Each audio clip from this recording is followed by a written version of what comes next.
हमारी सबसे बड़ी मिसकंसेप्शन क्या होती है जानते हो? हम जहाँ पर सुख नहीं है वहाँ पर सुख मान के बैठे हैं। साइंस ये बोलती है आपने देखा और आपके मन में इच्छा आ गई तो आपने खा लिया इसको, तो उसके अंदर डिफरेंस नहीं है। सबसे महत्वपूर्ण चीज़ क्या है विकास जी? जब इंसान के पास कोई बड़ा मकसद होता है ना तो छोटी चीज़ें यूं ही छूट जाती हैं। ये बहुत सही बात है। मांगना नहीं है, मैं गौर से कहता हूँ, कभी भी मांगना नहीं है। आप भगवान को दिल से ऐसा थैंक यू कहिए, भगवान मुझे 100% विश्वास है आप भविष्य में मुझे आनंदित करेंगे ही। इस दुनिया में जितने भी अमीर लोग हैं ना, मल्टी बिलियनर्स, उसमें से 80% लोगों के पास कॉलेज डिग्री नहीं। अब दुनिया भर की इन्फ्लुएंशियल स्पीकर्स हमें क्या सिखाते हैं? How to increase your concentration power, how to increase your focus power, how to increase your conscious levels, लेकिन कोई लोग ये नहीं सिखाते कि कैसे भूलना चाहिए। हार्वर्ड यूनिवर्सिटी का ये रिसर्च है कि बच्चों को सबसे ज़्यादा माता पिता के पास ये एक्सपेक्टेशन रहती है कि हमारे माता पिता जिन्होंने हमें जन्म दिया है ना, वो हमें उनका क्वालिटी टाइम दे। आज फिर हम आपके लिए लेकर आए हैं आपका अपना विकास योर ओन ग्रोथ के नए एपिसोड में एक ऐसी शख्सियत को जो स्वामी भी हैं लेकिन न्यूरो साइंटिस्ट भी हैं, मेडिकल रिसर्चर भी हैं, अखंड स्वामी जी, जिनसे हम बात करने वाले हैं आपकी बेसिक जो प्रॉब्लम्स हैं उसका सॉल्यूशन क्या है। Jealousy, over thinking, negative thinking, सुख और आनंद में क्या फर्क है, उसको अपनी लाइफ में प्रैक्टिकल तरीके से कैसे अचीव कर सकते हैं, पेरेंट्स क्या गलती कर रहे हैं, एज अ प्रोफेशनल हम अपनी लाइफ में क्या गलती कर रहे हैं, उसको प्रैक्टिकली कैसे सॉल्व करना है, उन सब बातों का जवाब आपको आज मिलने वाला है। आपने अभी तक हमें सब्सक्राइब नहीं किया तो यहाँ से सब्सक्राइब कर लेना, बेल आइकन को दबा लेना ताकि आपको इस तरह के नए पॉडकास्ट, नई नॉलेज मिलती रहे।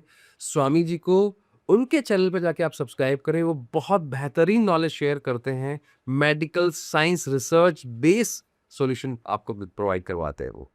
स्वामी जी आपका बहुत बहुत स्वागत है और thank you Vikas ji, thank you समय देने के लिए। सर, मैं बहुत सारे सवाल हैं लेकिन जो मेरी कुछ पर्सनल ज़िंदगी में जो मैंने अनुभव किया है उससे रिलेटेड ज़्यादा है।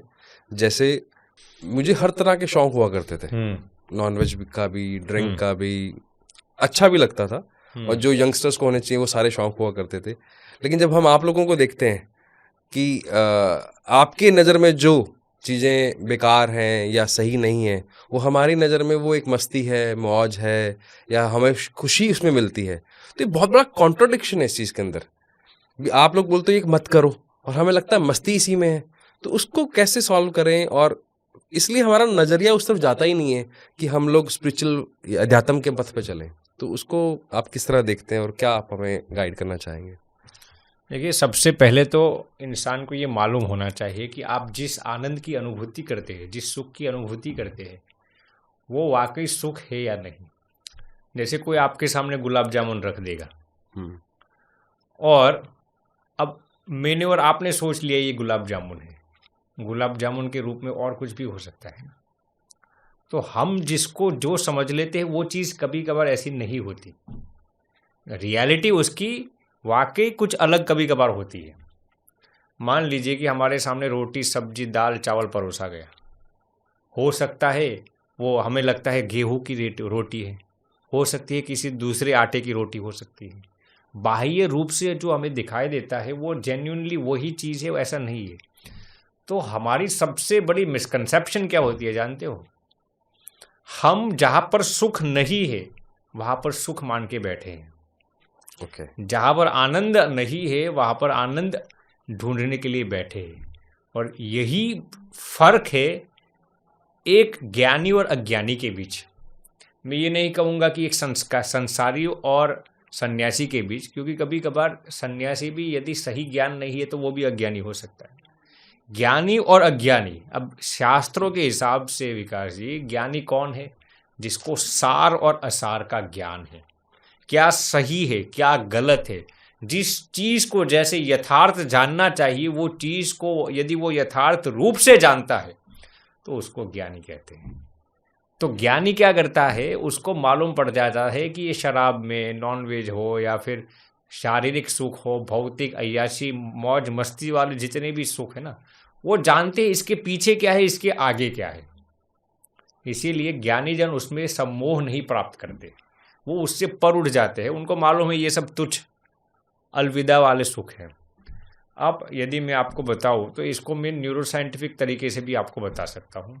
देखिए, न्यूरोसाइंस में एक कंसेप्ट आता है डोपामिन और सेरोटोनिन का, बिल्कुल हाँ। ठीक है। तो न्यूरोलॉजिकल रिसर्च क्या कहते हैं, अब अक्सर लोग डोपामिन और सेरोटोनिन को एक ही मान लेते हैं, हैप्पी हार्मोन बोल देते हैं एक सब साथ। Happy hormones. आप ऑक्सीटोसिन को गिन लीजिए, सेरोटोनिन को गिन लीजिए, डोपामिन को गिन लीजिए, एंडोर्फिन्स, इन सभी को ये लोग हैप्पी हार्मोन्स की क्राइटेरिया में ही डाल देते हैं। जो अज्ञानी लोग हैं उनकी मैं बात करता हूँ। Now what does neurological research has to say on this? Neurological research claims that there is a Herculean difference between dopamine and serotonin. Okay The pleasure that is derived from dopamine is short term, and the happiness that is derived from serotonin is long term. तो ये पहला अंतर है। Dopamine में से जो सुख आता है वो शॉर्ट टर्म है, सेरोटोनिन में से जो आनंद आता है वो लॉन्ग टर्म होता है। जैसे कि खाने का सुख है, ज़्यादा से ज़्यादा बंदा कितना समय ले पाएगा? 2 4 5 10 मिनट 15 मिनट 15 आधा मिनट, अरे 20 मिनट गिन लीजिए। उसके बाद मान लीजिए कोई ऐसा सोचता है मुझे 24 घंटे गुलाब जामुन समोसा और पिज्जा का सुख लेना है, ले पाएगा? नहीं इरिटेट हो जाएगा, बोर हो जाएगा। इरिटेट तो हो जाएगा, लेकिन इसकी साइड इफेक्ट्स क्या क्या होगी? ओबेसिटी, मतलब बहुत मर सारे भी disease- सकता है ना पूरे दिन खाएगा तो, थोड़ी बिल्कुल। उसका पेट, किसी की भी कैपेसिटी नहीं होगी। तो डोपामिन का सुख विकास जी शॉर्ट टर्म है। सेरोटोनिन का सुख, जैसे कि आप मेडिटेशन करते हैं, आप पूरे दिन मेडिटेशन करते हो, आपको नया नया आनंद और वो भी और मात्रा में आता रहेगा। तो ये पहला डिफरेंस है, short term versus long term. दूसरा क्या है, डोपामिन के पीछे दुख लगा हुआ है। सुख की अनुभूति कराएगा, फिर आपको दुख की अनुभूति कराएगा। मान लीजिए कि कोई इंसान एक्स्ट्रा मैरिटल अफेयर करता है, फॉर एग्जाम्पल, उसने थोड़ी बार तो वो सुख ले लिया महिला के साथ या पुरुष के साथ, उसको सतत ये डर रहेगा, a fear will be haunting his mind. यदि किसी ने जान लिया तो, यदि किसी ने जान लिया तो। मान लीजिए कोई बंदा ठसक कर खा रहा है, आधे घंटे के बाद, घंटे के बाद, अब इसकी साइड इफेक्ट्स भी होगी। यदि ज़्यादा खा लिए तो वॉमिटिंग हो सकता है, आपने जैसे कहा हाइपरटेंशन, डायबिटीज़, कोलेस्ट्रॉल, ये सब हो पाएंगे, मर भी सकता है। तो डोपामिन के हर एक सुख के पीछे दुख होगा होगा और होगा ही। सेरोटोनिन के एक भी आनंद के पीछे दुख नहीं होगा, क्योंकि हमारे संस्कृत शास्त्रों के लिहाज से यदि मैं आपको बताऊं विकास जी, तो डोपामिन को हम सुख कह सकते हैं क्या, और सेरोटोनिन को हम आनंद कह सकते हैं। सुख और आनंद बहुत अलग अलग है, जो भी बहुत समझ अलग में है। आया आपकी बात से। संस्कृत में सुख और आनंद में जमीन आसमान का फर्क है। वैसे ही इंग्लिश में जब आप प्लेजर और हैप्पीनेस शब्द का इस्तेमाल करते हो तो वो भी ज़मीन आसमान का फ़र्क है। वो वही मैं आपको डिफरेंस समझाता हूँ। डोपामिन में से जो मिलता है वो आपको सुख मिलता है, आनंद नहीं। सेरोटोनिन में से जो आपको मिलता है वो आनंद होता है। सुख के पीछे शास्त्रों में क्या लिखा है? दुख होता है। राग होगा जहाँ पर द्वेष होगा, दिन होगा वहाँ पर रात होगी, ये सब द्वंद्व में आते हैं, तो वो डोपामाइन हो गया। वो डोपामिन हो गया। ओके, जिस सुख के साथ, अच्छा, तो आनंद का तो कोई है ही नहीं अपोजिट। आनंद का ऑपोजिट ही नहीं है ना, समझ रहे मेरी बात इंटरेस्टिंग, को? Very interesting. जैसे कोई भी शब्द का उसका ऑपोजिट भी होगा, आनंद शब्द का ऑपोजिट ही नहीं है, क्योंकि आनंद के पीछे दुख है ही नहीं। आप सुख के पीछे दुख कह सकते हैं, दिन का ऑपोजिट रात हो सकता है, राग का द्वेष, हर्ष शोक, लेकिन आनंद का कभी नहीं। तो सेरोटोनिन में से जो आनंद मिलता है ना, वो शाश्वत होता है, वो लॉन्ग टर्म होता है, वो परपेचुअल होता है, उसके पीछे दुख नहीं होता, उसके पीछे पश्चाताप नहीं होता। तो आपने जो प्रश्न पूछा था विकास जी, जो सही ज्ञानी हो जाता है ना, उसको ऐसी सांसारिक चीज़ों में प्रलोभन खत्म हो जाता है, क्योंकि उसको वास्तविकता जो है वो मालूम पड़ता है। वो ऐसा सोचेगा कि जिस सुख के पीछे दुख है उसको भुगत कर मैं क्या करूँगा, मैं ऐसे आनंद की अनुभूति क्यों ना करूँ जो हमेशा मुझे आनंद में रखेगा। तो इसका अर्थ ये नहीं कि हम लोग आनंद की तलाश में नहीं है, हम लोग भी आनंद की तलाश में है, लेकिन भौतिक आनंद नहीं, भौतिक आनंद नहीं। हम समझ में आ जाता है कि जो सांसारिक सुख है ना वो हमारे लिए नहीं है, जो शाश्वत सुख है वो हमारे लिए है। एक्चुअली मुझे मजा आज इसलिए बहुत आ रहा है, मैं ऑडियंस को भी बता दूं, मेडिकल फर्टिनिटी से जब अध्यात्म की बात सुनते हैं तो यानी कि स्पिरिचुअल और साइंस जब मिल जाती है ना, उसको समझने का जो तरीका है, क्योंकि चीज़ें जैसे मेरा बेटा है जो यहाँ पे बैठा भी है, इन लोगों को ना साइंटिफिक बात समझ में आएगी, लॉजिकल बात समझ में आएगी। भैया आपको समझ में आई डोपामिन और सेरोटोनिन के बीच डिफरेंस की? बहुत बढ़िया।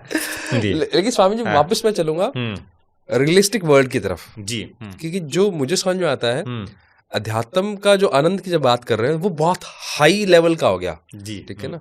तो लेकिन जब मैं जब स्कूल में रहा हूँ, कॉलेज में रहा हूँ, या ये जब स्कूल में कॉलेज में जब जाएंगे या जा रहे हैं, वहाँ बात होती है अरे तूने दारू नहीं पी, आया क्या है धरती पे करने के लिए, तूने ये नहीं किया, तो एक फोमो भी क्रिएट हो जाता है, एक पीयर प्रेशर भी बढ़ जाता है। बिल्कुल। और डायरेक्टली इनडायरेक्टली हम ये मान के चलते हैं, जैसे मैं आपके और मेरे अगर वेशभूषा की बात करूं तो आप सादे वस्त्रों में, मैंने सिग्निफिकेंट दिखाने के लिए ये भी पहना हुआ है, ये भी पहना हुआ है, तो ये हमारे माइंड में बैठ गया है कि शायद मेरे लिए अगर सक्सेस का कोई पैरामीटर है या सुख या आनंद, जिसको मैं मान के चल रहा हूँ, चाहे आनंद नहीं है, वो ये वाला है, तो मैं बाहर तो आ ही नहीं पा रहा ना उससे, क्योंकि आप लोग हमसे बहुत दूर दिखते हो।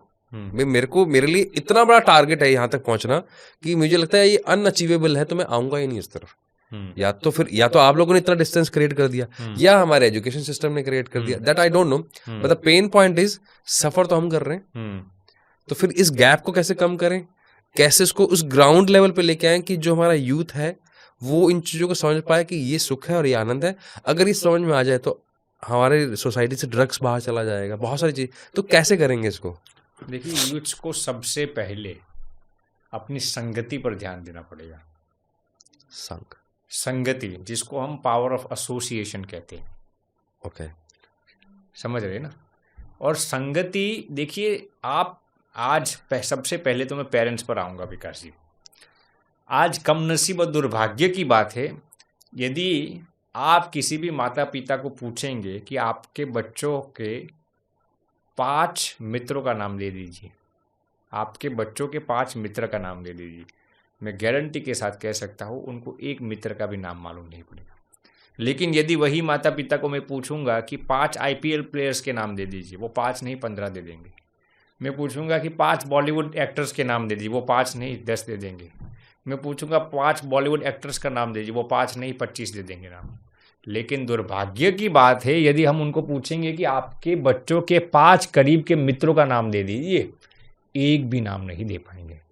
तो सबसे पहले तो माता पिता की ये जिम्मेदारी बनती है कि अपने बच्चे कौन कौन से लोगों की संगति में रहते हैं वो आइडेंटिफाई करना माँ बाप की ये जिम्मेदारी होती है।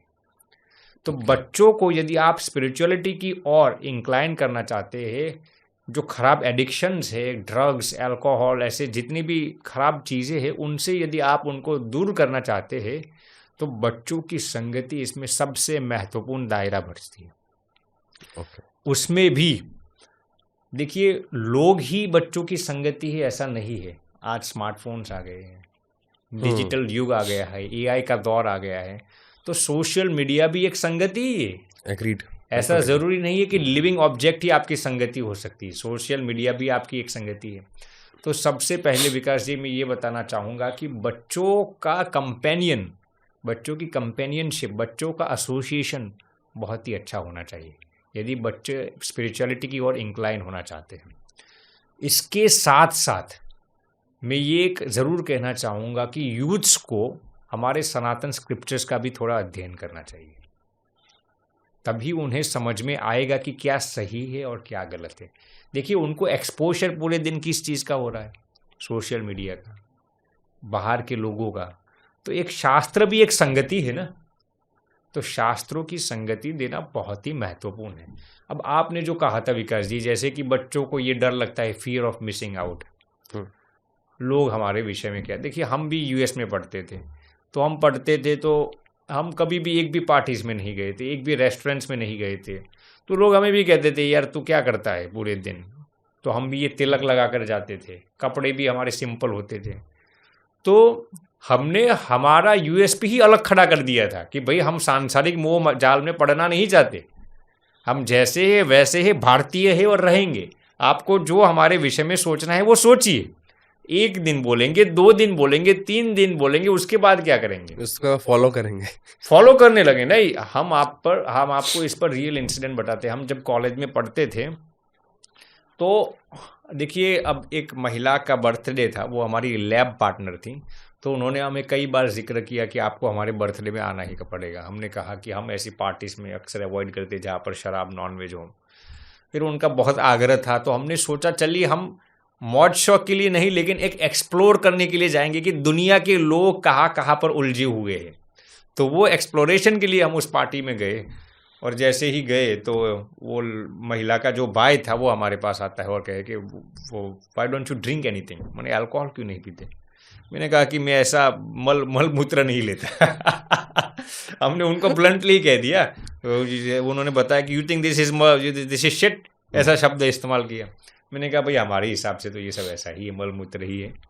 तो फिर वो चला गया। थोड़ी देर के बाद उसकी बहन आती है और उसको हमें कहती है कि why don't you eat something. मैंने कहा कि मैं नॉन वेज नहीं खा रहा। तो उन्होंने हमारे लिए कुछ सलाड्स की व्यवस्था कर दी। मैंने कहा मैं बाहर का कुछ खाता भी नहीं, क्योंकि बर्तन तो वही होते हैं, नॉन वेज वाले ही होते। तो मैंने कहा हम वो भी नहीं लेते। तो फिर उन्होंने हमें एक प्रश्न पूछा विकास जी, कि आपने जो प्रश्न पूछा, आपको ऐसा नहीं लगता कि आप इस भर युवानी में, आपका यूथ है अभी, तो don't you think that you are missing something important in your life. मैंने कहा बहन क्षमा प्रार्थी हो। जैसे ही हमने उनको कहा बहन, उनको और भी हमारे पर गुस्सा आ गया, क्योंकि वो हमारे साथ अलग प्रकार का रिलेशनशिप बनाना चाहती थी। हमारी लैब पार्टनर थी। हमने कहा हम तो हमारे लिए पर स्त्री बहन समान ही है। तो फिर हमने कहा कि मैं आपको एक ग्रॉस एग्जाम्पल देता हूँ, बुरा मत मानना, गलत मत मानना। उन्होंने कहा कि बोलिए। मैंने कहा मान लीजिए कि आपने 1 महीने का उपवास किया है। ये एग्जाम्पल बहुत ही साइंटिफिक है। मान लीजिए कि आपने 1 महीने का उपवास किया है। 1 महीने तक आपने कुछ भी खाया नहीं, नारियल पानी भी नहीं, नींबू पानी भी नहीं। 31वें दिन पर आपको कितनी भूख लगी होगी? बहुत ज्यादा लगी होगी। अब आपको आपका फेवरेट भोजन आपके सामने परोसा गया। मान लीजिए किसी का फेवरेट भोजन है समोसा और गुलाब जामुन, आपका क्या है? राजमा चावल। चलिए राजमा चावल रखा गया है। मान लीजिए किसी का गुलाब जामुन और समोसा है, ठीक है विकास जी। अब वो कितना उत्सुक होगा उस भोजन को खाने के लिए? बहुत ज्यादा, बहुत ज़्यादा, बहुत ज्यादा। उसको उसके फेवरेट रेस्टोरेंट में ले गए समोसा और गुलाब जामुन का खिलाने के लिए। लेकिन कोई दूसरा बंदा आता है और उनको कहता है मत खाइए मत खाइए। वो बंदा पूछता है क्यों? तो वो कहता है कि आप अंदर होटल के अंदर जाके देखिए उसके अंदर क्या मिलावट करते हैं वो लोग। ठीक है, वो मानने के लिए तैयार नहीं। वो कहता है कि इसके अंदर समोसा के अंदर मल मूत्र डालते हैं, गुलाब जामुन के अंदर बाहर से गुलाब जामुन का फ्रॉस्टिंग है, अंदर से किसी का मल डाल दिया है। कोई खाएगा? नहीं, कोई नहीं खाएगा। आप अंदर जाके कोई बंदा देखता है उसके सामने मल मूत्र डालता है और फिर गुलाब जामुन का फ्रॉस्टिंग लगाकर परोसते हैं, कोई खाएगा? सवाल ही। अब आपके पास 2 ऑप्शन है। यदि आप मरना चाहते हो तो मर जाइए, माने उपवास है, इसे आपको गुलाब जामुन और समोसा खाना है ये मल मूत्र वाला, तो खाइए या फिर मर जाइए। इंसान क्या प्रेफर करेगा? सर अलग अलग है, मतलब कुछ लोग अक्सर लोग मर ही जाएंगे। अक्सर लोग ये सिलेक्ट ही नहीं करेंगे कि हम किसी का मल मूत्र खाएं। वो मरना पसंद करेंगे लेकिन खाएंगे नहीं, क्योंकि उनको उस गुलाब जामुन की वास्तविकता मालूम पड़ गई है। क्या वास्तविकता? कि इसके अंदर ये गुलाब जामुन है लेकिन अंदर से मल मूत्र है। वैसे ही मैंने उस बहन को कहा बहन आपको ये बाहर से गुलाब जामुन लगता है, ये सांसारिक जितने भी सुख है, खाना पीना, अय्याशी, भोग विलासिता, बॉयफ्रेंड गर्लफ्रेंड, माने जो शास्त्र विरुद्ध चीज़ें हैं, आपको ये गुलाब जामुन और समोसा लगता है। लेकिन जब आपको ये मालूम पड़ जाएगा कि इसके अंदर क्या मलमूत्र भरा हुआ है, बाहर से गुलाब जामुन का फ्रॉस्टिंग है, अंदर क्या भरा हुआ, जिस दिन आपको ये वास्तविकता ज्ञात हो जाएगी ना, तब आपको हमारी तरह ही इसमें से मन उठ जाएगा। तो मैं यूथ्स को ये कहना चाहूँगा, मैं ये नहीं कहता कि आप ये सब मत कीजिए, लेकिन यदि गलत चीज़ों में आपका मन जा रहा है, जैसे कि ड्रग्स में, अल्कोहल में, शास्त्र विरुद्ध जितनी भी चीज़ें हैं ना, तो आपको इस एग्जाम्पल को याद रखना चाहिए। बाहर से गुलाब जामुन है, अंदर से तो मलमूत्र है। अंदर से जिस दिन ये यथार्थता आपके समझ में आ जाएगी ना, तब आपका मन सांसारिक चीज़ों में आकर्षित नहीं होगा। वैसे अभी आज के ही पेपर में क्या आया था, मैं इसको पढ़वा भी रहा था। मोमोज की फैक्ट्री में कुत्ते का सर मिला, और दूसरा जो आर्टिकल था उसी का ही, मतलब एक और जगह छापा पड़ा होगा। अच्छा, वहां पर उनको कीड़े मिले उसके अंदर। और मोमोज आपके सामने। सर मुझे लगता है कि आज के टाइम पर जो सबसे बिकने वाला स्ट्रीट फूड है वो, हर अच्छा। व्यक्ति खाता है, अच्छा, आपको देखते। तो आप हमें पूछ रहे थे पॉडकास्ट के पिछले, स्वामी जी आप बाहर का क्यों खाते नहीं, तो हम कभी भी ऐसी कोई चीजें खाते ही नहीं। अच्छा, क्योंकि मुझे ऐसा लगता है कि या तो शायद मेरा चैलेंज रहा है, फूड क्रेविंग मुझे बहुत रही है, जी। बहुत रही है, हाँ। मतलब या मेरा जो सब कुछ छूटा भी था ना, वो फूड की वजह से ही छूटा था मुझे, और उससे बेटर, वही वाली आनंद वाली बात, जी। मेरा नॉनवेज छूटा था क्योंकि मुझे उससे और बेटर फूड मिला। जो मेरे गुरु हुआ करते थे, जो उनकी वाइफ थी, जो माता जी थी, वो ना एक भोग लगा के खाना खिलाती थी, डोसा या इन जी। चीज़ों को तो मेरा उन चीज़ों से ध्यान हट गया, जिसकी वजह से मुझे ऐसा लगता है मैं इसके बिना रह ही नहीं सकता। तो उसका बेटर वर्जन मुझे मिला। अब उसके बाद आज भी मुझे कभी कभी फूड की क्रेविंग होती है, लेकिन जब मैं आपको देखता हूँ कि फूड की क्रेविंग है ही नहीं आपके अंदर, मतलब आपको साइंस ये बोलती है, मैं भी न्यूरो साइंस का स्टूडेंट हूँ सर, साइंस ये बोलती है आपने देखा और आपके मन में इच्छा आ गई तो आपने खा लिया इसको, अब तो उसके अंदर डिफेंस नहीं है। और आपको मैंने देखा कि आपकी क्रेविंग ही नहीं, तो आपकी इच्छा ही नहीं हो रही, तो आपके वो तन को लगा ही नहीं। जो कई वो लोग बोलते हैं ना, मेरे तन, मैंने देखा था, थोड़ा सा खाया था, मेरी बॉडी को लग गया, क्योंकि वो क्रेविंग इतनी हाई होती है कि वो बॉडी उस हिसाब से केमिकल ट्रिगर कर देती है। जी हाँ। और उस हिसाब से तो आपने वो क्रेविंग कैसे खत्म करी? देखिए, मैं ये तो नहीं कहता विकास जी मेरी क्रेविंग खत्म हो गई, लेकिन मेरे पास हेल्थी ऑल्टरनेटिव है। सबसे महत्वपूर्ण चीज़ क्या है विकास जी, जब इंसान के पास कोई बड़ा मकसद होता है ना, तो छोटी चीज़ें यूं ही छूट जाती है। ये बहुत सही बात बोली। फॉर एग्जाम्पल मैं आपको कहूँगा कि कोई बंदा है, उसको महीने का 10,000 का सैलरी है, महीने का कितना, 10,000 का। 10,000 का सैलरी। अब कोई यदि उसको कहेगा छोड़ दो, कोई छोड़ेगा? बेचारा इसके पास एक ही इनकम का सोर्स है, कोई छोड़ेगा? 10,000 ही, उसको भी मालूम है 10,000 कोई इतनी ज़्यादा अमाउंट नहीं है आज के युग में।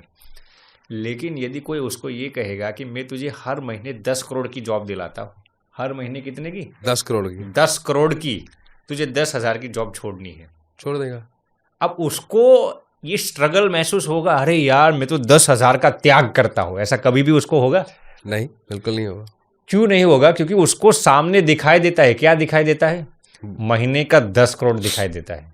अब 10,000 छोड़ना, उसको वो संघर्ष महसूस नहीं होगा, उसको ऐसा नहीं लगेगा कि मैंने कुछ त्यागा है, उसको ऐसा लगेगा कि मैंने कुछ पाया है बहुत बड़ा। क्या पाया है? 10 करोड़ रुपया पर मंथ। वैसे ही जब आपके जीवन में कोई बड़ा गोल आता है, जब कोई बड़ा विजन होता है, सामने कोई बड़ी चीज़ आपको दिखाई देती है ना विकास जी, तब ये खाने बाने सब नॉमिनल हो जाता है। खाने की जितनी भी क्रेविंग्स है ना, आपको उस पर ध्यान ही नहीं जाता, क्योंकि आप एक बड़े मकसद को लेके बैठे हो। बहुत तो मैं ये कहना नहीं चाहता विकास जी कि आप खाने का आनंद मत उठाइए, लेकिन उस चीज से आपका मन हट जाएगा फिर, क्योंकि आपके पास एक बड़ा मकसद है। जैसे कि अब्दुल कलाम को विकास जी किसी ने पूछा था, आपने शादी क्यों नहीं की? तो उन्होंने क्या जवाब दिया? क्या दिया? आप बोलिए। शायद यही कि मेरे पास सक्सेस स्टेटमेंट है, सेक्स स्टेटमेंट नहीं। मेरे पास गोल है, गर्ल नहीं। मैंने उनके कहने का तात्पर्य ये है कि मेरे पास कोई बड़ा मकसद है, इसीलिए ऐसी चीजों में मेरा मन आकर्षित नहीं हो रहा है। ये मैंने फर्स्ट टाइम सुना है जी। मैं अब्दुल कलाम जी ने कहा कि मेरे पास गोल है, गर्ल्स नहीं है। मेरे पास सक्सेस स्टेटमेंट है, सक्सेस विजन है, सेक्स का विजन नहीं है। तो ये चीज है विकास जी, जब बड़े विजन में आपका मन लग जाता है ना, तो ट्रिवियल चीज छोड़नी नहीं पड़ती, छूट जाती है। अब आपने पूछा कि हम क्यों अक्सर हम अवॉइड करती है हैवी फूड्स को, जंक फूड्स को, अन्न को, क्योंकि हमारी नींद बहुत कम होती है।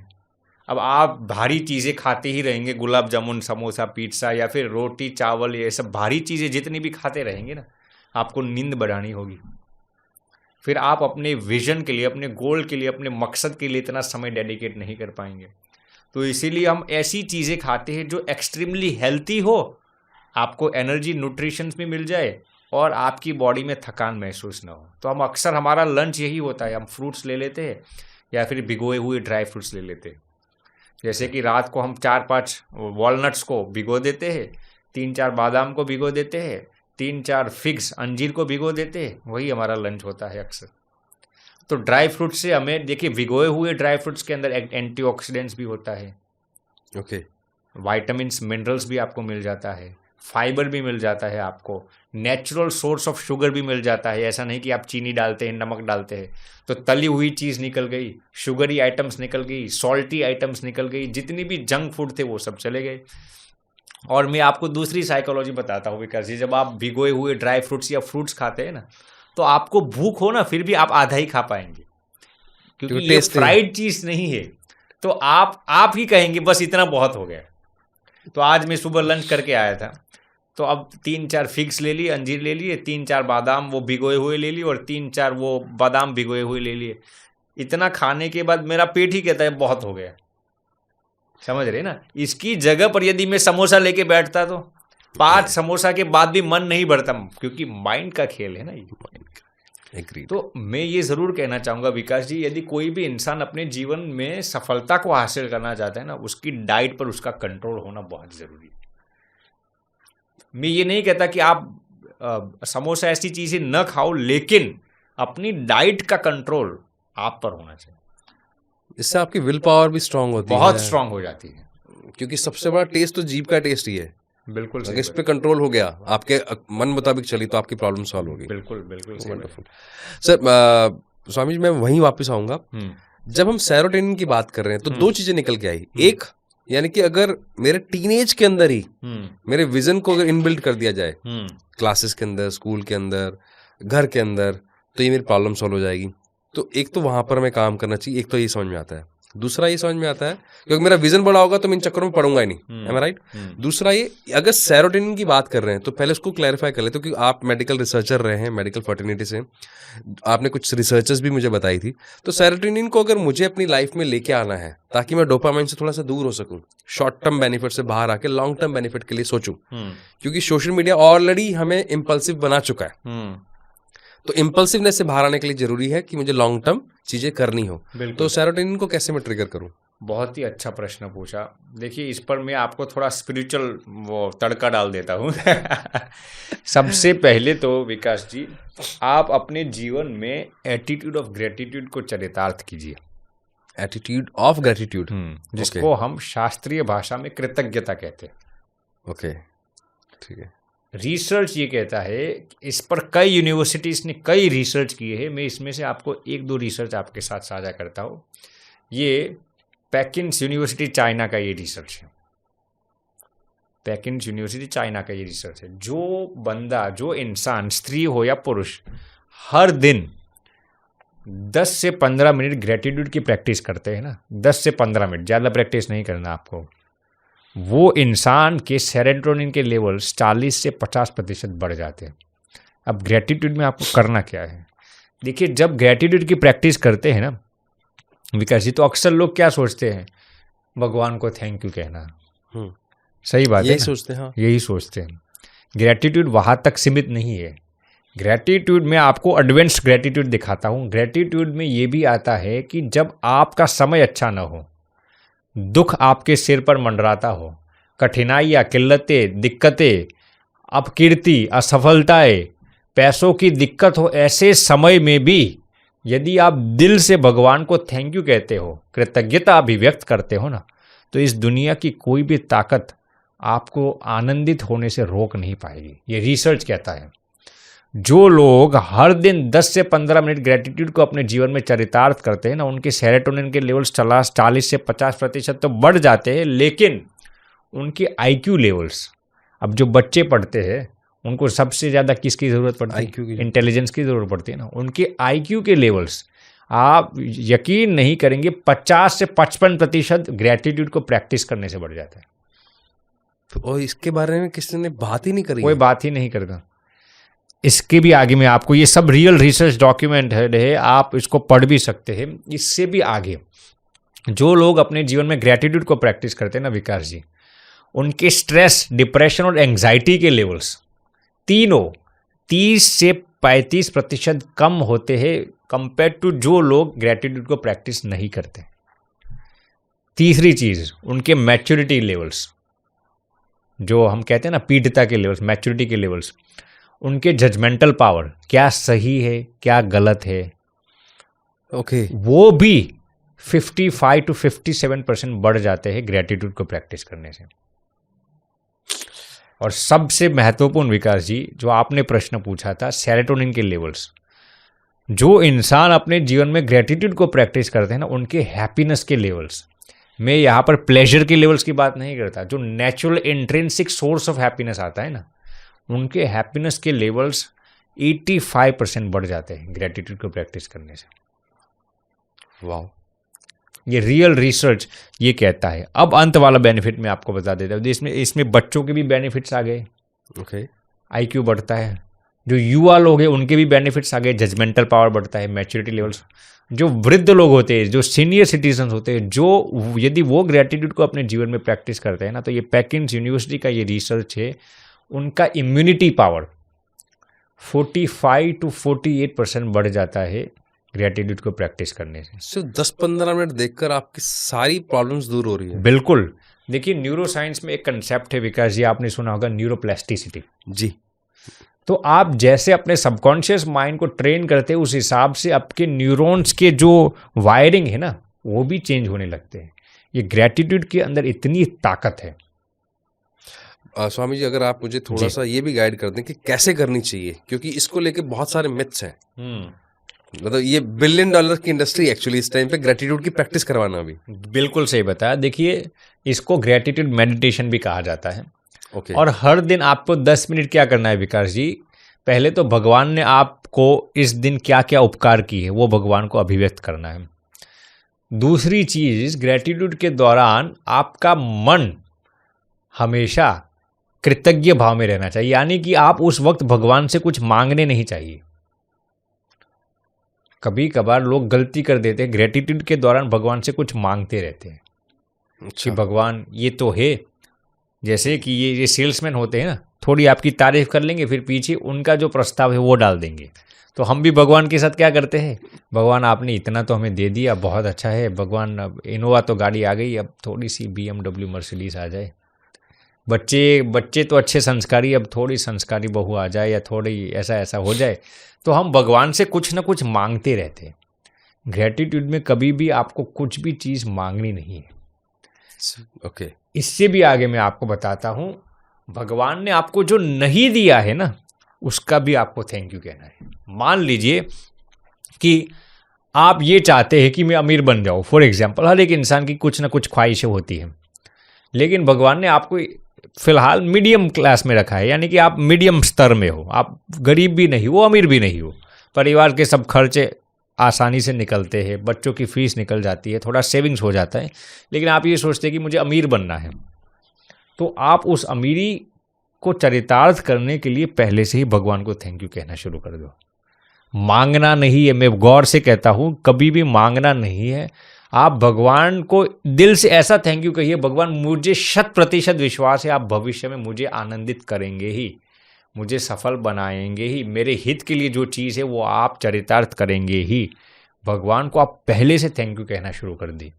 अब इससे भी आगे में, जैसे मैंने आपको बताया कि अक्सर लोग जब, या गलती क्या होती है, जब उनके पास सफलता आ जाती है तब या तो भगवान को भूल जाते हैं, और जब गरीबी में वो भगवान से शिकायत करते रहते हैं। ये दोनों गलत चीज़ है, दोनों अक्सर यही होता है। Gratitude is most powerful when even in difficult times you can thank God for what he has given you।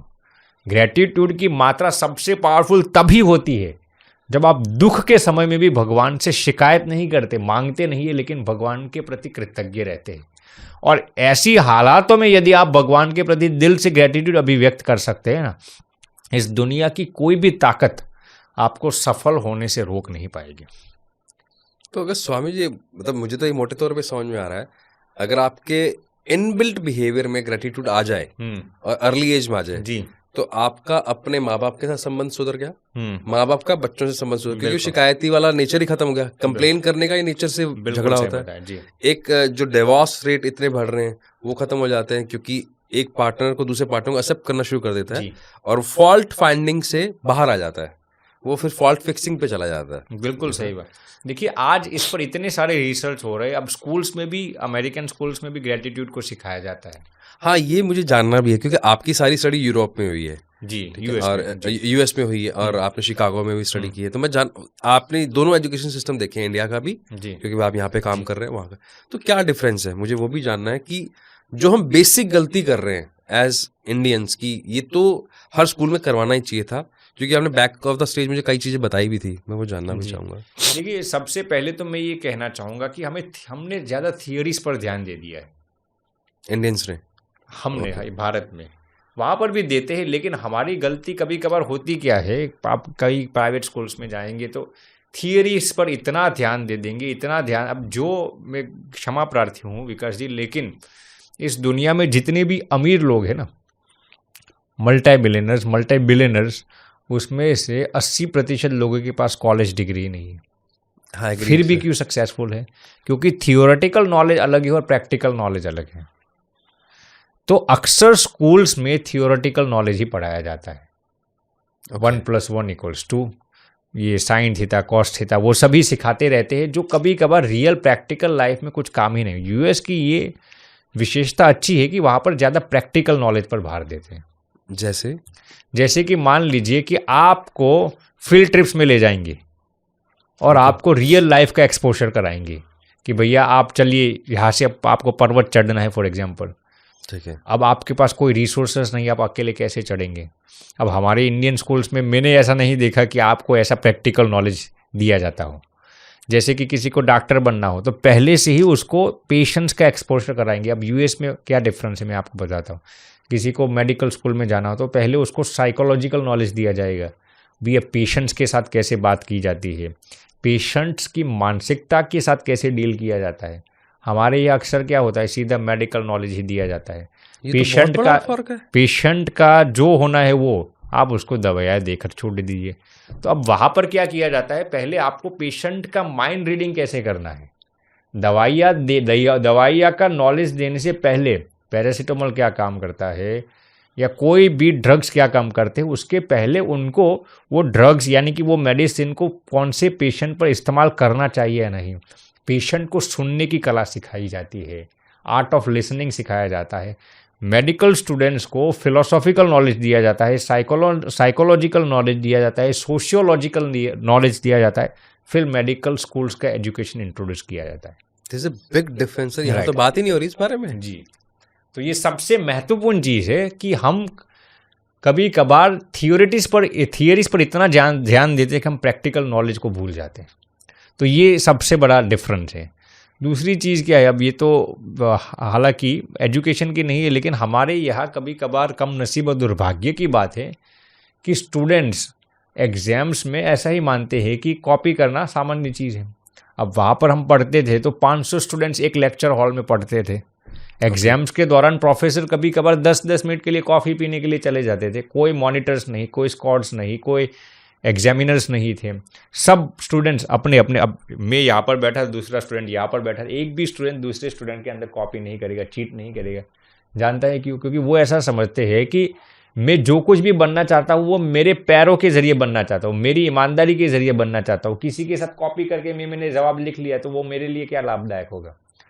तो यूएस में ऐसा है कि प्रोफेसर्स कभी कभार 15-20 मिनट भी चले जाते थे। अब हमारी एग्जाम्स में हमने देखा है, बगल में ही दूसरा स्टूडेंट एक दूसरे के अंदर चीट नहीं करेगा। यहाँ तो सर वो आसानी से देख सकता है। और यूएस में तो अक्सर मल्टीपल चॉइस एग्जाम्स होते हैं, तो इस प्रश्न 1 में उसने कौन सा ABCD सर्कल किया वो आपको आसानी से दिखाई देता है ना। फिर भी लोग कॉपी नहीं करते, क्यों? क्योंकि वो ऐसा समझते हैं कि ये सब चीज़ें कॉपी करके आप कितना आगे जा पाओगे। अब हमारे यहाँ हमने रैंक्स और ग्रेडिंग को, मार्क्स को इतना ध्यान दे दिया है, इतना अनसिग्निफिकेंटली ध्यान दे दिया है कि लोग इसी को महत्व समझ देने लगे। अब यूएस में क्या है, अक्सर कॉलेजेस में रैंक सिस्टम ही नहीं है। ओके। वहाँ पर ग्रेड सिस्टम है, परसेंटेज सिस्टम है, रैंक सिस्टम ही नहीं है। तो एक स्टूडेंट दूसरे स्टूडेंट के साथ ईर्ष्या ही नहीं करेगा। हमारे यहाँ क्या होता है, कभी कभार रैंक सिस्टम है तो एक स्टूडेंट दूसरे स्टूडेंट को गिराना ही चाहेगा। क्यों? ये मुझसे आगे नहीं जाना चाहिए, मेरा रैंक फर्स्ट आना चाहिए, उसका सेकंड आना। अब वहाँ पर कंपटीशन ही ऐसी नहीं है, रैंक सिस्टम ही नहीं है, तो आप किसके साथ कंपटीशन करोगे? वहाँ पर ग्रेड सिस्टम है, तो जिसको जो आता है वो उसमें से ही जवाब लिखेगा। इसमें स्वामी जी हिपोक्रेसी का एक लेवल बताता हूँ आपको। जैसे बोर्ड के एग्जाम्स आते हैं, बहुत सारे इन्फ्लुएंसर, बहुत सारे टीचर्स, बहुत सारे प्रिंसिपल्स, बड़े बड़े नेता फिर बात करते हैं, अरे मार्क्स से कोई फर्क नहीं पड़ता, कोई लेना देना नहीं है, लाइफ पे कोई इम्पैक्ट नहीं है, तो आप अपना स्ट्रेस फ्री होके एग्जाम दीजिए। जैसे एग्जाम खत्म होते हैं फिर रिजल्ट आने शुरू होते हैं और फिर उन बच्चों की फोटोज पब्लिश होना शुरू हो जाती है जिन्होंने फर्स्ट सेकंड थर्ड पोजीशन हासिल की होगी, जिन्होंने टॉप किया होगा।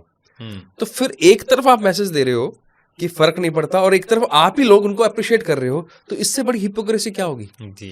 तो आपके शब्दों का कोई असर नहीं होने वाला। पहली बात तो ये है कि हिपोक्रेसी जब तक है इंडियन मेंटेलिटी के अंदर, जी हाँ। तो फिर ये तब तक ये प्रॉब्लम सॉल्व नहीं होगी। दूसरा जो मुझे आप प्लीज करेक्ट मी, क्योंकि मैंने एक चीज आपसे भी समझी कि वहां पर प्रैक्टिकलिटी पे बात होती है और इस चीज पे बात होती है कि एथिकली मेरे लिए, मेरे डेवलपमेंट के लिए क्या फास्ट है।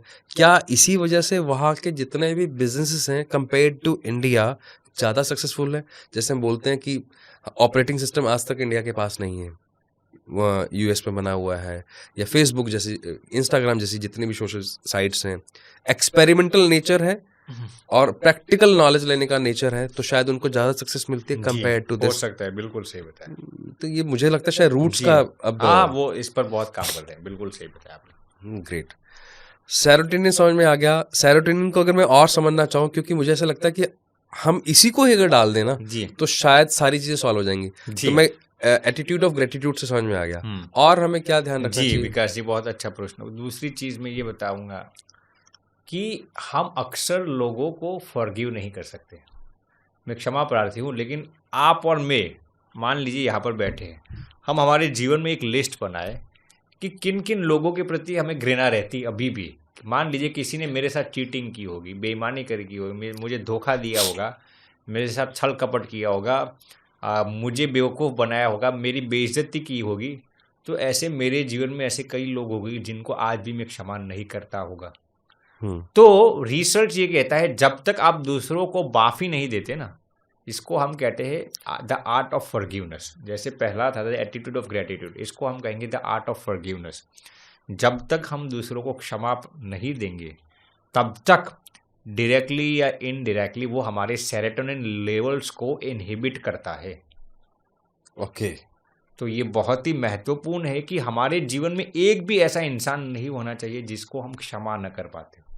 देखिए, मैं समझता हूँ बात करना ईजी है, लेकिन जीवन में प्रैक्टिकल करना दुष्कर है। लेकिन मैं गारंटी के साथ कह सकता हूँ, जब तक मैं और आप दूसरों को माफ़ नहीं कर पाएंगे ना, माने जिसने हमारे साथ कुछ गलत किया हो, तब तक हम कभी भी आनंद की अनुभूति नहीं कर पाएंगे। अब हमारे दिमाग में क्या एक्सक्यूजेस है? अरे इसने किया ही मेरे साथ ऐसा है, मैं इस गलती के लिए उसको कैसे माफ़ कर सकता हूँ? हम क्या सोचते हैं कि जिस बंदे ने हमारे साथ कुछ गलत किया हो ना, वो समझते हैं कि उसने दुनिया में सबसे ज़्यादा धोखा मुझे दिया है।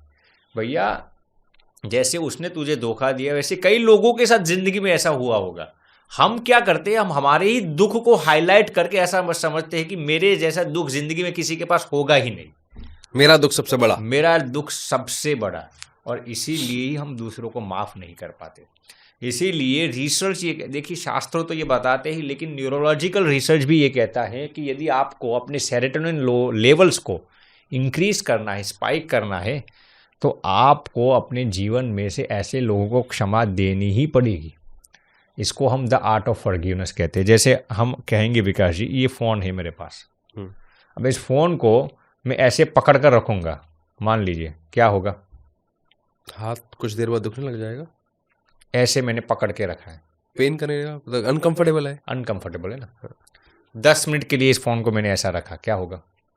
कोई भी सहारा लिए बिना हाथ और ज़्यादा दर्द होगा ना, बहुत ज़्यादा। 10 मिनट नहीं, 10 घंटे के लिए मैंने ऐसे पकड़ के रखा। फिर ये बाजू की जितनी भी नर्व्स है वो डाउन हो जाएंगी, ना। चलिए 10 घंटे नहीं, 10 दिन तक आपने मुझे कहा ऐसे पकड़ के रखा, फिर ये पैरालाइज्ड हो जाएगा ना। अब इस फ़ोन को कुछ नहीं हुआ। अच्छा, समझ रहे हैं ना? मैं ऐसा सोचता था कि इस फ़ोन को मुझे दंड देना है, इस फ़ोन को कुछ नहीं हुआ, पैरालाइज्ड मेरा हाथ हो गया। वैसे ही हम क्या सोचते हैं कि जब तक हम दूसरों को माफ़ नहीं करेंगे ना, हम उसको सबक सिखाते हैं, हम उसको उसकी सज़ा देते हैं। हम। आप दूसरों को माफ़ न करके अपने आप को सज़ा दे रहे हो। इसीलिए क्षमा देना अपने भलाई के लिए, आप दूसरों पर परोपकार या उपकार नहीं करते दूसरों को क्षमा करके। ये अत्यंत महत्वपूर्ण है कि हम दूसरों को माफ़ अपनी भलाई के लिए कर दें। कोई प्रैक्टिकल तरीका भी बता दो सर। देखिए, इसमें मैं आपको बताता हूँ। हम आप थोड़ा गौर से सुनना, हम दूसरों को माफ क्यों नहीं कर सकते जानते हो? हम ये सोचते हैं कि उसने मेरे साथ जो किया है ना, उसका दंड उसको मिलना चाहिए। हाँ, इनडायरेक्टली हमारे माइंड में यही होती है, मैं दूं या कोई दूसरा दे, लेकिन उसको उसका दंड मिलना चाहिए क्योंकि उसने मेरे साथ ऐसा किया है। तो हम क्या करते हैं जानते हो Vikas ji? We are trying to control the uncontrollables. अब शास्त्रों में क्या लिखा है कि भगवान ही एकमात्र ऐसे है जो दूसरों के कर्म फल के प्रदाता है। ठीक है। शास्त्रों में कभी भी ये नहीं लिखा कि हम दूसरों के कर्म फल के प्रदाता बन सकते हैं। हम क्या करते हैं, हम दूसरों के कर्म फल के प्रदाता बनना चाहते हैं। यानी कि दूसरे ने यदि हमारे साथ गलत किया तो हम बदला लेकर उसको रिएक्ट करके उसको उसके बुरा कर्म का फल देना चाहते हैं। लेकिन ये कभी भी नहीं हो सकता क्योंकि गीता जी जैसे शास्त्र इस पर मना करते हैं। भगवान ही एकमात्र ऐसे हैं जो दूसरों को उनके कर्म फल दे सकते हैं।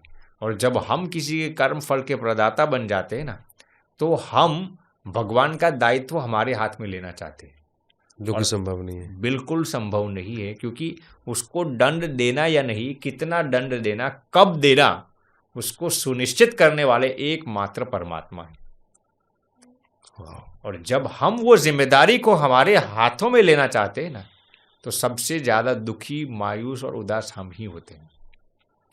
तो इसका प्रैक्टिकल तरीका आपने जो पूछा विकास जी, यही है कि हमें कभी भी we should not try to control the अनकंट्रोलेबल्स।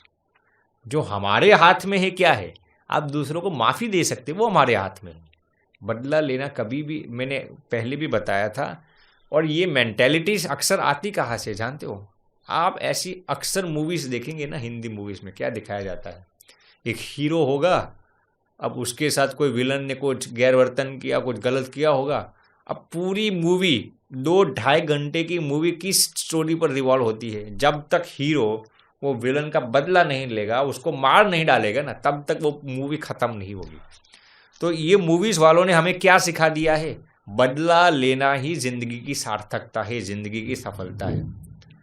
ऐसे लोगों ने हमारे जीवन को कई तरह से भ्रमित कर दिया है। तो माफ़ी देने का सबसे नायाब तरीका यही है कि you should control what is in your hand. आप छोड़ दीजिए, आप दूसरों के कर्मफल के प्रदाता क्यों बनते हैं? भगवान देखेंगे ना। तो ये आपको अपने जीवन में चरितार्थ करना ही पड़ेगा। ऐसा नहीं है कि सन्यासी ही दूसरों को माफ़ी दे सकते, गृहस्थ को भी, नॉर्मल लेमैन को भी ये कला सीखनी पड़ेगी यदि वो आनंद में रहना चाहते हैं। वरना वो नॉर्मल इंसान भी डिप्रेशन में चला जाएगा, स्ट्रेस में चला जाएगा, उदास होता जाएगा।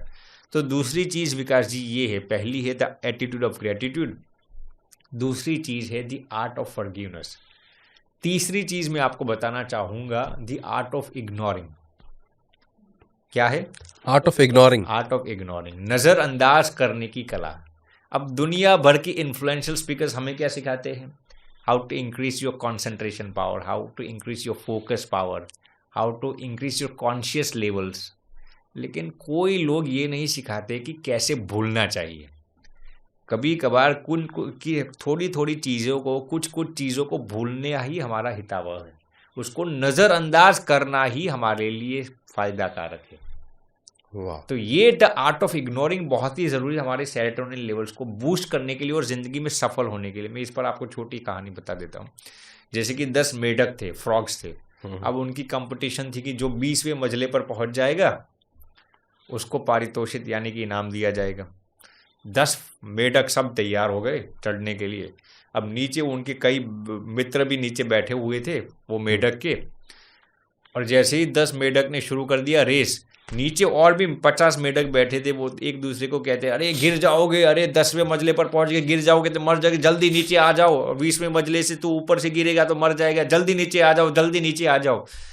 तो इसमें से कई मेढक्स तो, कई फ्रॉग्स तो यूं ही गिर गए डर की बदौलत। दूसरों के शब्द सुनते रहे, उसको सुनते रहे, अरे ये कहेंगे गिर जाएंगे, मर जाएंगे तो क्या होगा। आप यकीन नहीं करेंगे विकास जी, 10 में से 9 मेढक तो यूं ही गिरकर मर गए। वो इसलिए गिरना चाहते थे ताकि वो ऊपर से मर न जाए, लेकिन वो गिरकर मर गए। एक मेढक ऐसा था जो 20वें मंजिले तक पहुंच गया, उसको इनाम दिया गया, अवार्ड दिया गया। फिर उसको दूसरे मेढक पूछते हैं कि यार तूने ये कर लिया कैसे? 20वें मंजिले पर इतनी सबसे छोटा मेढक था वो, 20वें मंजिले पर पहुंच कैसे गया? फिर दूसरा मेढक जो उसका रिलेटिव था ना, वो कहता है कि हमारा ये जो मेढक है ना वो बहरा है, सुन नहीं सकता, इसलिए नीचे जो लोग कह रहे थे ना गिर जाएगा गिर जाएगा, उन सबको उसने इग्नोर कर दिया। क्या कर दिया? इग्नोर कर दिया। यदि आप जिंदगी में सुखी, सफल और आनंदित रहना चाहते हैं ना, तो नेगेटिव लोगों के जितने भी शब्द है ना, जितने भी थॉट्स है, जितनी भी उनकी धमकियां है ना, उन सबको आपको इग्नोर करने की कला सीखनी ही पड़ेगी। ये आपने लास्ट में जो लाइन बोली ना, नेगेटिव लोगों को, जी, क्योंकि मेरा अगला सवाल इसी से आता, जी, क्योंकि इग्नोर करना है, कई बार आपको लर्न करना है तो आपको पूछना पड़ता है, गाइडेंस लेनी पड़ती है, लेकिन आपने क्लैरिफाई कर दिया ऑलरेडी, पहले ही मुझे क्लियर कर दिया कि नेगेटिव लोगों को, चीज़ों को इग्नोर करना सीख लो इसको। बहुत ही महत्वपूर्ण है विकास जी। इस पर मैं आपको ये भी रिसर्च बता देता हूँ, आपने प्रश्न ही पूछा है। रिसर्च भी ये कहता है कि जिन लोगों के इर्द गिर्द में नेगेटिव लोग होते हैं ना, उनके सेरोटोनिन लेवल्स कभी भी बूस्ट नहीं होते हैं तो तुरंत नीचे आ जाते हैं। अच्छा। अब मान लीजिए कि हम यहाँ पर 3-4 लोग बैठे हैं। बहुत ही अच्छा प्रश्न पूछा। इस पर भी मैं आपको मिशिगन यूनिवर्सिटी का ये रिसर्च है, मैं आपको यूनिवर्सिटी ऑफ मिशिगन का, ये आपने जो प्रश्न पूछा था ना सेरोटोनिन का, रिसर्च ये कहता है कि आप जिस कमरे में बैठे हो उस कमरे के अंदर यदि ज़्यादा नेगेटिव लोग होंगे, अब मान लीजिए वो मेरे साथ बातचीत नहीं कर रहे, ये 2 बंदे मेरे साथ बैठे हैं, मान लीजिए वो हमारे साथ बातचीत नहीं कर रहे, लेकिन यदि उनकी मेंटेलिटी नेगेटिव होगी ना, उनकी विचारधारा नेगेटिव होगी ना, तो उनकी नेगेटिव ऑरा, बोलते कुछ नहीं है, मेरी बात गौर से सुनना, वो एक भी शब्द बोलते नहीं, उनकी नेगेटिव ऑरा मेरे सेरोटोनिन लेवल्स को इनहिबिट कर सकती है। ये रियल रिसर्च ये कहता है। वो बोलते कुछ नहीं है, मैंने उनकी सलाह नहीं ली, मैंने उनका एडवाइस नहीं लिया, फिर भी वो उनकी उपस्थिति ही मेरे लिए दुख का कारण बन सकती है यदि उनकी विचारधारा नेगेटिव होगी तो। ये रियल रिसर्च ये कहता है, ये ऑरा काम करती है। तो ये है संगति का प्रभाव। ऐसा नहीं है कि वो आपको बोलेगा तभी वो जहर निकालेगा, उनका बैठना भी हमारे लिए जहर बन जाता है। आप खड़े मत हो जाना भैया, आप तो पॉजिटिव हो, लेकिन मैं एक एग्जांपल देता हूँ। अरे सर, समझ रहे मेरी बात को? मैं समझ रहा हूँ। मुझे लगता है ऑडियंस अगर इसको कंस्ट्रक्टिव वे में देखे तो सही है, नहीं तो मजाक में तो लोग बोलेंगे सर हम तो शादीशुदा, हम क्या कर सकते हैं। नहीं, तो आप अपनी ऑरा को पॉजिटिव बनाइए। ओके, बनानी पड़ेगी ना। ये संगति का ये एसोसिएशन है। मेरे जीवन में भी विकास जी, मेरा ये उसूल है, मैं कभी भी नेगेटिव लोगों के इर्द गिर्द में नहीं रहता। वो हमारे करीब आने चाहिए, फिर भी हम जानबूझकर उनको थोड़ा दूर ही बना कर रखते हैं, क्योंकि उसकी वजह से आपकी ऑरा पर असर पड़ता है। तो नेगेटिव लोगों से, नेगेटिव लोग माने ऐसे लोग नहीं, मैं क्लियरिटी करना चाहता हूँ कि जो आपको सही सलाह दे उनको हम नेगेटिव नहीं कहते। मान लीजिए कि आप कुछ काम करना चाहते हैं और आपके करीब के मित्र या फिर आपके पेरेंट्स ने आपको कहा कि इसमें ये भी नुकसान हो सकता है, आप थोड़ा ध्यान करके ये काम करना, तो इनको नेगेटिव नहीं कहते। जो रियल एडवाइस देते हैं ना, वो कभी कभार यदि हमारी इच्छा के विरुद्ध हो तो उसको नेगेटिव मानने की गुस्ताखी मत करना, उसको नेगेटिव मत मान लेना। अक्सर लोग नेगेटिव किसको मान लेते हैं, आप जो करना चाहते हैं ना उसमें यदि कोई सपोर्ट नहीं करता तो हम उसको नेगेटिव मान लेते हैं। ऐसा नहीं है। नेगेटिव लोग क्या है, जो जानबूझकर उनका डीमोटिवेट करने का ही कर्तव्य होता है। यदि कोई आपको रियल एडवाइस देता है, जिसको हम रैशनलिस्ट कहते हैं, उनको नेगेटिव नहीं कहते। आपको सार असार जानकर, फायदे नुकसान जानकर, प्रोस और कॉन्स को जानकर यदि वो आपको रियल एडवाइस देता है, जेन्युइन बोनाफाइड एडवाइस देता है, तो उनको हम नेगेटिव नहीं कहेंगे, उनको हम रैशनलिस्ट कहेंगे। तो रैशनलिस्ट लोगों की हमारे जीवन में बहुत ज़रूरत है। बिल्कुल। लेकिन जो नेगेटिव लोग, जो जिनके पास हर चीज़ के लिए नेगेटिव ही बात है ना, ऐसे लोगों की मैं बात करता हूँ, उनसे हमेशा दूर रहिए। ये मैंने भी एक्सपीरियंस इसलिए किया क्योंकि मैं काउंसलिंग के फील्ड में हूँ। फिंगरटिप्स हम जब एनालिसिस करते हैं तो ग्रेटिट्यूड भी बाय इनहेरेंट मिलता है, नहीं तो यानी कि जिसको हम बोलते हैं कि आपका इनबिल्ट, आपका जो ब्रेन मिला है, भगवान ने आपको दिया है, कई बार ऐसा मिलता है जिसको आप ग्रेटिट्यूड में ही रहते हो, कुछ बाद में नहीं तो एक्वायर करना पड़ता है। वैसी नेगेटिविटी या रैशनिस्टी, दोनों अलग अलग चीज़ें हैं, वो भी बाय डिफॉल्ट मिलती है। तो हम देखते हैं कई बार किसी के लेफ्ट ब्रेन पे अगर कोई एक हमारे एक फिक्स पैटर्न है वो आ जाए तो नेगेटिविटी है, लेकिन अगर राइट ब्रेन पे आ जाए तो वो पॉजिटिविटी में कन्वर्ट हो जाता है। तो उनकी जैसे कोविड के टाइम पे जितने रैशनिस्ट रहे होंगे वो लोग ही थे जिन्होंने प्रोसेस बनाया या मेडिसिन बनाई या बिल्कुल क्योंकि उनके पास रिवर्स सोचने की ताकत थी, बिल्कुल फॉलोअर नहीं थे वो। बिल्कुल सही बात एग्रीड सर। जी।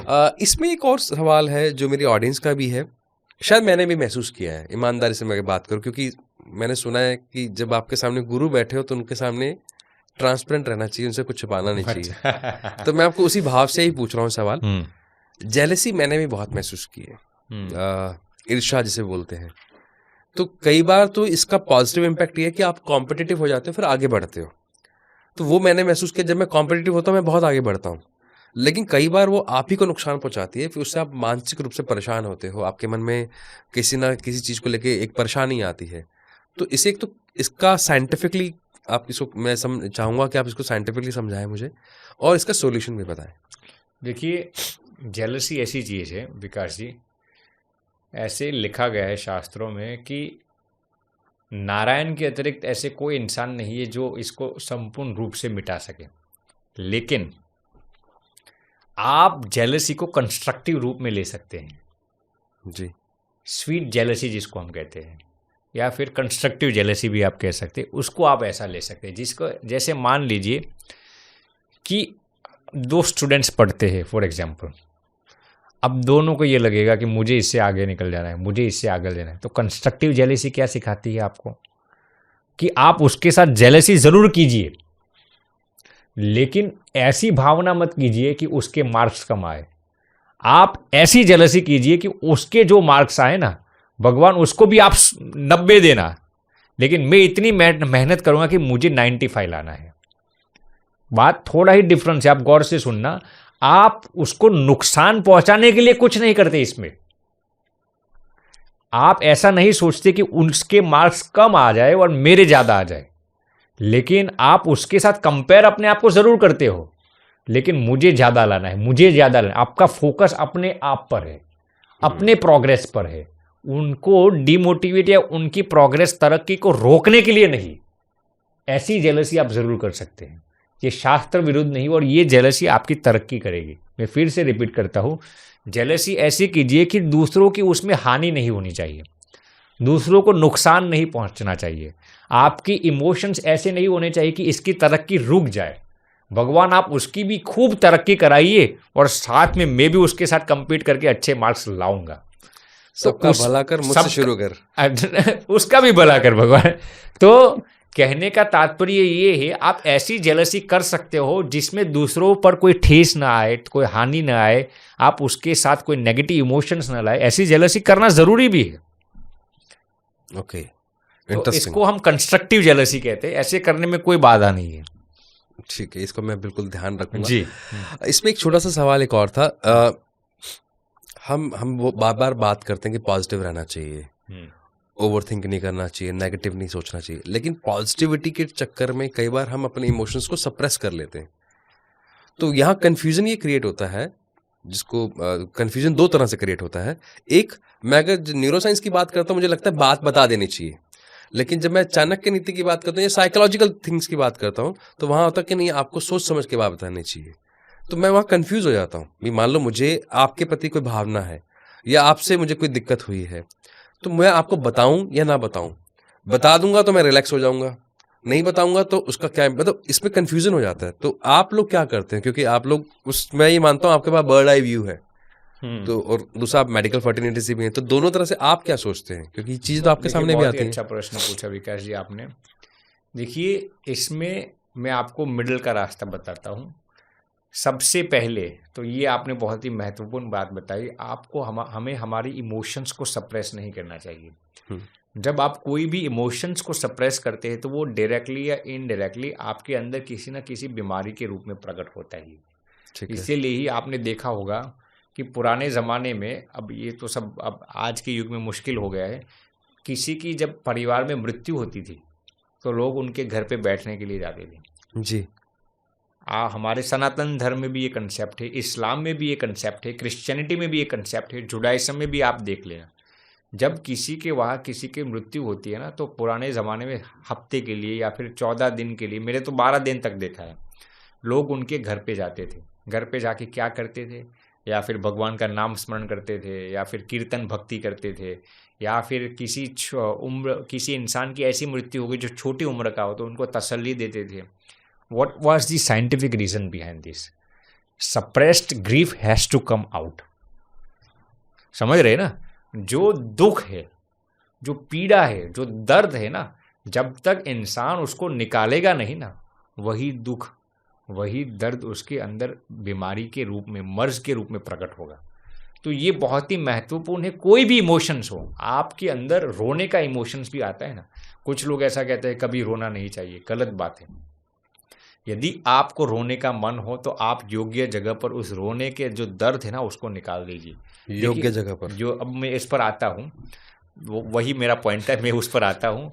देखिए अक्सर लोग क्या कहते हैं, जब बेचारे बच्चे छोटे हैं या फिर कोई युवा, अरे यार ये तो बात बात में रोते रहते। ठीक, ये छोटी छोटी बात में रोना वो भी गलत है, लेकिन ऐसी इवेंट हो गई हो तो ज्ञानी लोग भी कभी कभार रोते थे। भगवान राम ने भी ऐसी लीलाएं की थी, भगवान कृष्ण जी ने ऐसी लीलाएं की थी कि वो रोते हो। तो ये रोना कमजोरी नहीं है, रोना भी कभी कभार एक ताकत होती है, क्योंकि you are relieving your emotions from. जब भी, अब देखिए मैं तो इससे भी आगे बताता हूँ आपको, गुस्सा जब आता है ना तो हम क्या कहते हैं, गुस्सा को दबा दीजिए। गुस्सा को दबाना भी एक अपराध है, क्योंकि वो भी कभी कभार आपके अंदर एक बीमारी पैदा करता है। तो मैं ये नहीं कहता कि मुझे आप पर गुस्सा आया तो मैं आप पर निकाल दूँ, अरे विकास जी क्यों ऐसा करते हैं। गुस्से को भी आप कंस्ट्रक्टिव वे में चैनलाइज करके गुस्से को भी आप एनर्जी बना सकते हो, लेकिन गुस्से को गलत जगह नहीं निकालना। मान लीजिए मुझे आप पर गुस्सा आ गया और मैं आप पर धड़ाधड़ बोल दूँ, ऐसा नहीं करना। मेरे गुस्से को यदि मैं सही जगह पर चैनलाइज करूंगा तो वही गुस्सा मेरी तरक्की करेगा। तो ऐसे हर एक इमोशंस को हमें सप्रेस नहीं करना चाहिए। ये पहली बात मैंने आपको बताई। अब आपका जो प्रश्न था, तो फिर कहाँ पर बोले, किस चीज को बोले। देखिए शास्त्रों ये बताते हैं विकास जी कि आपके जीवन में जो कुछ भी दुख आता है ना, वो ऐसे इंसान के सामने प्रस्तुत करना चाहिए जो इंसान खुद सक्षम हो, यानी कि वो इंसान खुद आपको उस चीज़ में से बाहर निकाल सके। ये पहली कंडीशन है। दूसरी कंडीशन क्या है, वो इंसान नॉन जजमेंटल होना चाहिए। यानी कि इसीलिए मैंने शब्द बीच में उपयोग किया था योग्य व्यक्ति के पास। मान लीजिए आपने अपनी जीवन का दर्द मेरे सामने बयां किया कि मेरे जीवन में स्वामी जी ऐसी बड़ी गलती हो गई है। अब यदि मैं नॉन जजमेंटल नहीं होगा और आप जजमेंटल होके, अरे विकास जी इतने खराब है, ऐसा करते हैं, तो मैं इस चीज को सुनने के लिए योग्य इंसान ही नहीं था। या फिर मैं 10 लोगों को कहता फिरूंगा, या वो जैसे मान लीजिए कि दुनिया में लोग आपकी तारीफ करेंगे और मेरे सामने भी लोग आके तारीफ करेंगे, विकास जी तो इतने बढ़िया है, इतना बढ़िया है। फिर मैं उन लोगों का, अरे यार आप जिनकी तारीफ करते हैं वो तो ऐसे ऐसे है, क्योंकि आप मेरे सामने अपनी गलतियों का इकरार किया था। तो यदि मैं दूसरों लोगों के आपके जीवन की कॉन्फिडेंशियल बातें बयां करूंगा तो ऐसे लोगों के सामने कभी भी अपने जीवन की एक भी बात भी बयान नहीं करनी चाहिए। तो सबसे महत्वपूर्ण चीज़ ये है कि वो नॉन जजमेंटल होना चाहिए, वो इंसान कॉन्फिडेंशियल होना चाहिए, और वो इंसान आपको उस सामर्थ्य, उस दुख में से बाहर निकलने के लिए समर्थ होना चाहिए। ये 3 कंडीशंस होना बहुत ज़रूरी है।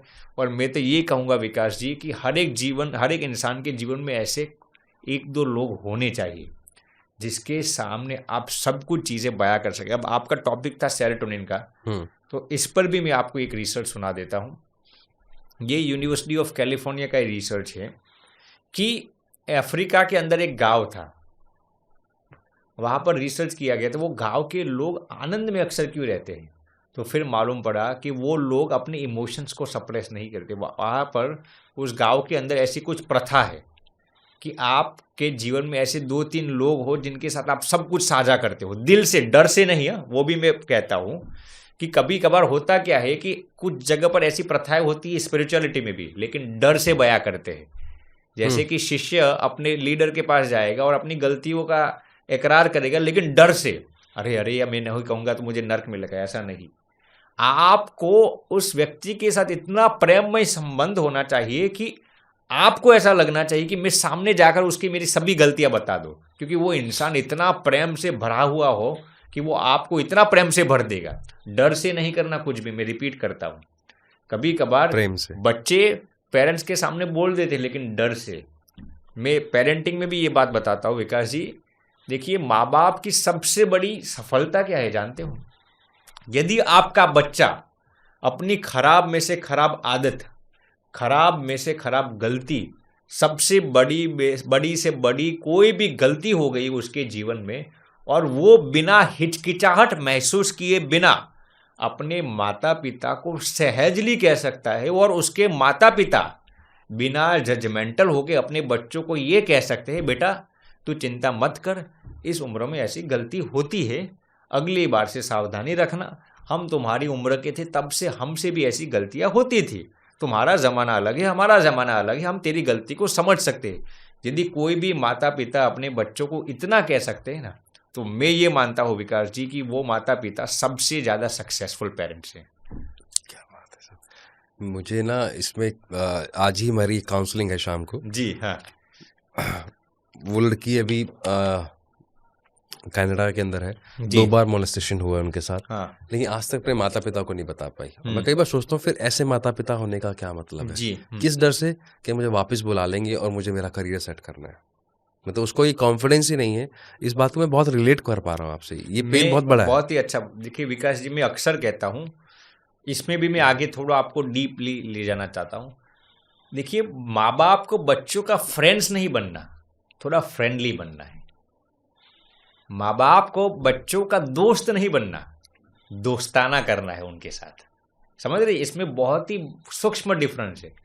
कभी कभार माँ बाप बच्चों को इतनी आज़ादी देते थे कि उनके फ्रेंड्स बन जाते हैं। माँ बाप, पिताजी बेटे को कहते हैं, बेटा मैं तेरा फ्रेंड हूँ, ये भी गलत चीज़ है। जब आप अपने बच्चों के साथ फ्रेंडशिप कर लेते हैं ना, तो धीरे धीरे रिसर्च ये कहता है कि बच्चे धीरे धीरे आपकी इज्जत करना बंद कर देते हैं।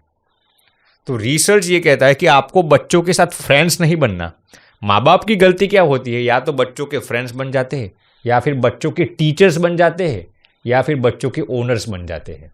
आपको बच्चों का ओनर भी नहीं बनना, बच्चों का ट्रस्टीज बनना है, ओनर नहीं बनना। ओके। बच्चों का टीचर नहीं बनना आपको। बच्चे स्कूल में ऑलरेडी टीचर्स को झेल के आए हैं, और टीचर्स रिप्लेस हो सकते हैं, माता पिता कभी भी रिप्लेस नहीं हो सकते।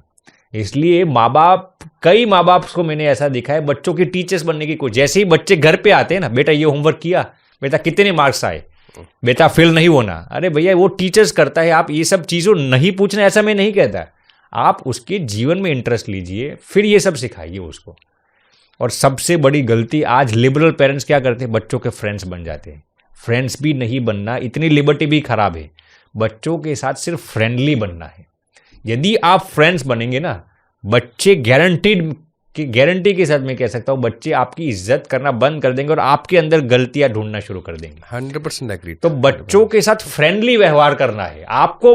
देखिए, ये भी हार्वर्ड यूनिवर्सिटी का रिसर्च है विकास जी, कि बच्चों को सबसे ज्यादा माता पिता के पास क्या एक्सपेक्टेशंस रहती है। अक्सर माँ बाप ने इस रिसर्च में क्या बताया जानते हो? बच्चों को स्मार्टफोन चाहिए, बच्चों को खिलौना चाहिए। गलत बात है। हार्वर्ड यूनिवर्सिटी का ये रिसर्च है कि बच्चों को सबसे ज़्यादा माता पिता के पास ये एक्सपेक्टेशन रहती है कि हमारे माता पिता जिन्होंने हमें जन्म दिया है ना, वो हमें उनका क्वालिटी टाइम दे। लेकिन माँ बाप ये समझते ही नहीं। माँ बाप ये सोच, हमारे बच्चे को स्मार्टफोन चाहिए, खिलौना, वो सब उनकी रिक्वायरमेंट पूरी कर देती है। ऐसा नहीं है। ये रिसर्च कहता है, ये 8 से 18 साल के बच्चों की उम्र के बीच का ये रिसर्च है। तो माँ बाप को बच्चों के साथ फ्रेंडली बनना है। जब आप फ्रेंडली बनेंगे ना, मैं गारंटी के साथ कह सकता हूँ, आपके बच्चे अपनी जीवन की, उन्होंने दुनिया का सबसे बड़ा क्राइम किया होगा ना, वो सबसे पहले आपके सामने आकर कहेंगे। और उस दिन आप समझना, मैं ऐसा नहीं कहता कि आपके बच्चे क्राइम करके आए, लेकिन उनसे कुछ गलती हो गई ना, तो आपके सक्सेसफुल पेरेंटिंग का पैरामीटर यही है कि आपके बच्चे सबसे पहले माता या पिता को आकर कह दे, और उस दिन आप समझना कि हम वाकई सक्सेसफुल पेरेंटिंग करते हैं। अगर मैं इसको आप वाली पुरानी बात से कनेक्ट करूं जो हम पहले बात करें, यानी कि हर माता पिता अपने बच्चों को एटीट्यूड ऑफ ग्रेटिट्यूड सिखा दे जी, और फॉरगिवनेस सिखा दे, खुद सिखा दे, स्कूल पे डिपेंड ना रहे, और एक आर्ट ऑफ इग्नोरेंस सिखा दे, तो मुझे लगता है ये फ्रेंडली नेचर अपने आप बन जाएगा। बिल्कुल सही बात है। बहुत बढ़िया। वैसे मैं ऑडियंस को बता दूं, जैसे स्वामी जी दिखते हैं वैसे ही हैं। इसका कारण है हमारा पहला जो पॉडकास्ट होना था वो शाम को 6 बजे होना था, somehow मैं नहीं पहुंच पाया, अरे नहीं तो भी स्वामी जी ने रात का 11:30 बजे का टाइम मुझे दिया, जबकि ऑलरेडी बहुत ऑक्यूपाइड थे। 11:30 बजे का टाइम दिया तो 1 बजे हम फ्री हुए। उसके बाद वो ऑडियो फाइल करप्ट हो जाती है, तो आज फिर हमने इनसे समय लिया। मैं कहना ही चाहता हूँ, जो ये बोल रहे हैं वो वैसा मैंने फील भी किया, उतने ही हम्बल हैं और इतना सा भी चेहरे पे शिकन नहीं था। स्वामी जी इसलिए मैं बोल रहा हूँ क्योंकि जो समाज में हम रह रहे हैं वहाँ पर जो आपने जो वस्त्र धारण किए हुए हैं उसको लेकर बहुत सारे मिथ्स भी होते हैं जी। तो वो मिथ मेरे लिए तो आज हमेशा के लिए दूर हो गया। मेरे खैर दिमाग में था भी नहीं, लेकिन मैंने महसूस किया है। और अगर हर फैमिली ऐसी हो जाए ना तो शायद हम एथिकल बिजनेस की तरफ जल्दी जा पाएंगे, एथिकल समाज की तरफ ज़्यादा जा पाएंगे और हमारा पूरा समाज इससे ग्रो करेगा। इसलिए इस तरह की नॉलेज, साइंटिफिक बेस पे नॉलेज बहुत इंपॉर्टेंट है। अगला मैं पॉडकास्ट आपसे करना चाहूँगा पेरेंटिंग के ऊपर पूरा, जब आप वापस आएंगे तब हमसे करेंगे। आपका तहे दिल से आभार, आपने इतना समय दिया हमें, बहुत मजा आया, बहुत बहुत धन्यवाद। विकास जी हमें भी बहुत बहुत आनंद आया और आपके विनम्र, सरल और सहज नेचर से भगवान आपको और भी सुखी करे, आनंदित रखे और आपके जरिए हजारों लाखों लोगों के जीवन में और भी सकारात्मक फेरफार आए, यही प्रार्थना। विकास जी बहुत बहुत धन्यवाद। प्रणाम। Thank you. प्रणाम।